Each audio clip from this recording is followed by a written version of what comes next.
اور مسلمانوں کے لیے پہلے کم سے کم وعدے کرتے تھے، جھوٹے ہی صحیح، اب وعدے بھی نہیں رہے، ان کے وعدے بھی غلط،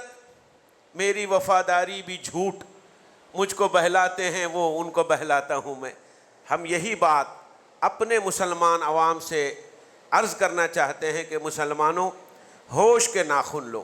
خبردار ہو جاؤ، اپنے وجود کو منواؤ، اپنے وجود کو منواؤ، اپنے وجود کی بات کرو، ورنہ جیسا ابھی ہمارے مولانا عبدالقوی صاحب علامہ اقبال کا حوالہ دے رہے تھے کہ تمہاری داستان تک نہ ہوگی داستانوں میں۔ آج ہماری ہندوستان کی داستان میں کوئی ذکر نہیں ہے۔ مرکز میں حکومت نے الیکشن کے موقع پر بتا دیا کہ مسلمان بھلے ہی ہم کو ووٹ نہ دیں، ہم اپنی حکومت بنائیں گے اور جس طرح سے چاہے اس کو چلائیں گے۔ یہ سبق ریاستیں بھی سیکھ رہی ہیں، وہ بھی نہیں چاہتے ہیں کہ مسلمانوں کا کوئی مقام ہو، ان کا کوئی مرتبہ ہو، ان کو کچھ لینا اور دینا پڑے، ان کی بات ماننا پڑے۔ آپ آج حکومت نے، موجودہ حکومت نے اپنا منشور جاری کیا ہے، آپ اس کو پڑھیں، غور سے پڑھیں، اس میں مسلمانوں کے لیے کچھ نہیں ہے۔ 14% جو اکثریت ہے ایک اعتبار سے، دیگر طبقات ہیں، کوئی 1.5% ہے، کوئی 2% ہے، کوئی 2.5% ہے، ان کے لیے بڑے بڑے وعدے ہیں، اور مسلمانوں کے لیے پہلے کم سے کم وعدے کرتے تھے، جھوٹے ہی صحیح، اب وعدے بھی نہیں رہے، اب وعدے بھی نہیں رہے۔ پہلے دے تھا ان کے وعدے بھی غلط، میری وفاداری بھی جھوٹ، مجھ کو بہلاتے ہیں وہ، ان کو بہلاتا ہوں میں۔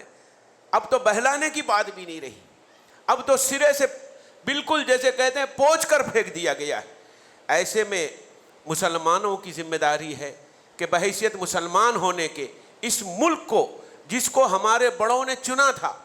ابھی تفصیل سے مولانا قطب الدین صاحب فرما رہے تھے کہ ہم نے اس کو چنا ہے، یہ ملک بائی چوائس ہمارا ہے، تو اس ملک میں ہم کو اپنے زندہ ہونے کا ثبوت پیش کرنا ہے، اپنے موجود ہونے کا ثبوت پیش کرنا ہے، اور آنے والی نسلوں کو ایک مضبوط اور متحد اور متفق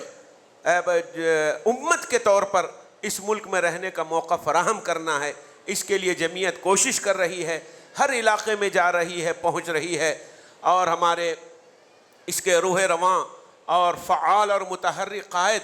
عالی جناب پیر خلیق احمد صابر صاحب جنرل سیکریٹری اپنی دن رات ایک کر کے اس بات کی کوشش اور فکر میں لگے ہوئے ہیں کہ کس طرح مسلمان اپنے وجود کو ثابت کریں اور ہم کچھ منوائیں۔ جب سے یہ ریاست بنی ہے گزشتہ 10 سال میں مسلمانوں کے لیے کوئی کام نہیں ہوا، ریزرویشن کا مسئلہ ہو، کوئی اور مسئلے ہو، آگے بات تفصیل سے آئے گی،